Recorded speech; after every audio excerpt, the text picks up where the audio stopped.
안녕하세요, 청취자 여러분. 2025년 6월 11일. 오늘이 대한민국 정치에선 참 중요한 분기점이 되는 날인 것 같습니다. 저희가 오늘 함께 좀 들여다볼 자료들이 바로 이날, 이 6월 11일을 중심으로 벌어진 주요 정치, 또 사회적인 상황들을 담고 있거든요. 특히 그 윤석열 정부 시절의 여러 의혹들 있지 않습니까? 그걸 겨냥한 세 가지 특별검사법, 이른바 3대 특검법이 발효됐는데 그 의미하고 파장, 그리고 동시에 또 이재명 대통령 관련해서 여러 논란이 있어요. 이것과 정치권 움직임에 좀 집중해보려고 합니다.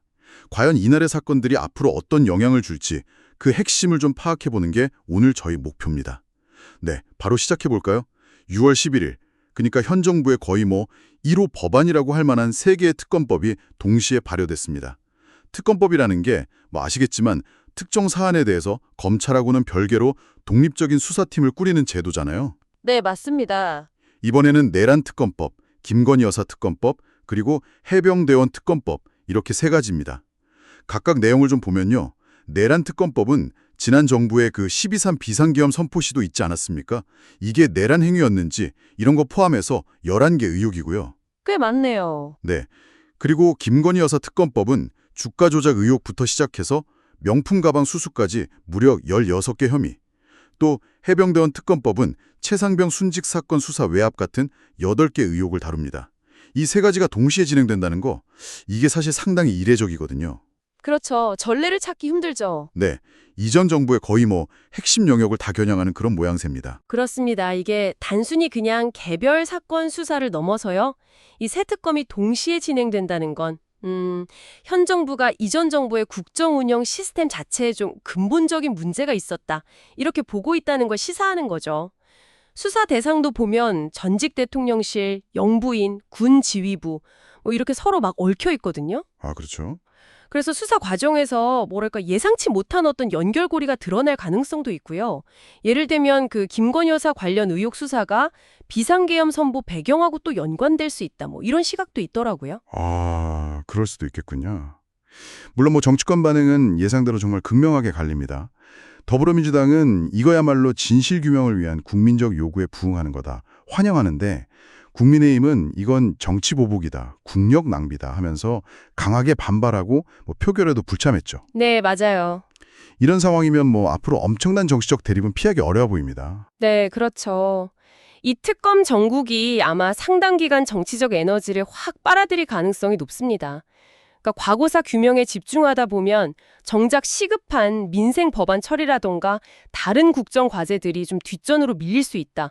이런 우려가 현실이 될 수도 있는 거고요. 국정 운영 전반에는 분명히 부담으로 작용할 걸로 보입니다. 그렇죠. 이런 복잡한 상황 속에서 또 이재명 대통령 본인을 둘러싼 논란 역시 계속되고 있습니다. 특히 그 대통령직 수행을 이유로 사실상 좀 중단된 상태인 재판 문제, 이게 다시 도마 위에 올랐어요. 공직선거법 위반이나 대장동 관련 재판들 말이죠. 네, 그 재판들이죠. 바로 어제 6월 11일에 국민의힘이 서울고등법원 앞에서 아예 현장위원총회까지 열면서 법 앞에는 누구도 예외가 될 수 없다, 이렇게 목소리를 높였거든요.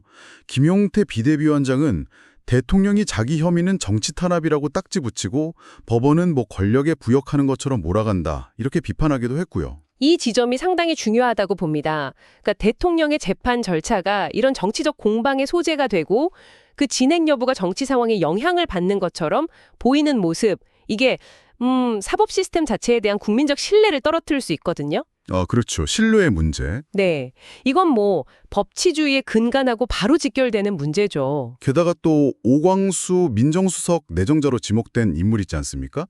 이분의 부동산 차명 보유 의혹, 그리고 10억대 차명 대출 의혹까지 불거지면서 대통령실 인사검증 시스템에 대한 문제 제기까지 나오고 있는 상황입니다. 네, 그 보도가 있었죠. 대통령실은 보도를 통해 알았고 아직 내정철의 의사는 없다, 이런 입장을 밝히긴 했는데 글쎄요, 논란이 쉽게 가라앉을 것 같지는 않습니다. 이처럼 여야 간 그리고 정부와 사법부 간의 긴장감이 계속 높아지는 가운데 정치권은 또 각자 나름대로 활로를 모색하고 있는 것 같습니다.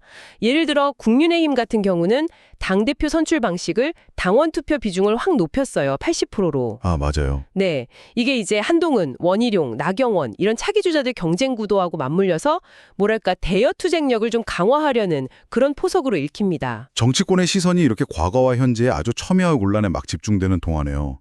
그럼 당장 우리 삶하고 직결된 문제는 어떻게 되고 있을까요? 마침 또 2026년 최저임금 결정을 위한 혁성도 시작됐다고 하죠. 네, 맞습니다. 노동계는 이제 물가 상승률 이런 거 고려해서 시급 11,500원, 그러니까 한 14.7% 인상을 요구하고 있고요. 그러면서 플랫폼 노동자 같은 분들로 적용 대상 확대 주장도 하고 있습니다.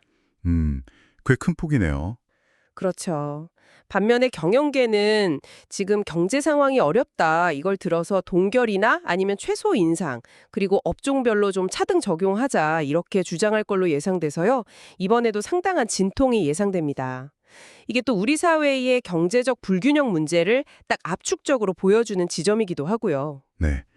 정리해보면 2025년 6월 11일은 이 3대 특검법 발효로 과거 정권에 대한 대대적인 조사가 시작되고 또 현 대통령을 둘러싼 사법 인사 논란이 커지면서 정치적 대립이 격화된 정말 격동의 하루였다. 이렇게 볼 수 있겠네요. 네, 그렇습니다. 정치, 사법, 인사, 경제 문제가 아주 복잡하게 얽혀 돌아가는 상황인데요. 여기서 청취자 여러분께 한번 이런 질문을 던져보고 싶습니다. 전직 대통령하고 영부인 그리고 군 핵심보까지 동시에 겨냥하는 이 거대한 특검 수사들이 있지 않습니까? 이게 과연 이전 정부 시스템의 어떤 구조적인 문제를 밝혀낼까요? 아니면 결국엔 특정 개인들의 책임 공방으로 이어지게 될까요? 그리고 어쩌면 더 중요하게는 이렇게 과거 규명에 엄청난 에너지가 투입되는 이런 상황이 당장 최저임금처럼 우리 삶에 영향을 미치는 그런 사회 경제적 과제 해결에는 과연 어떤 영향을 미치게 될지 한번 깊이 생각해 보시면 좋겠습니다.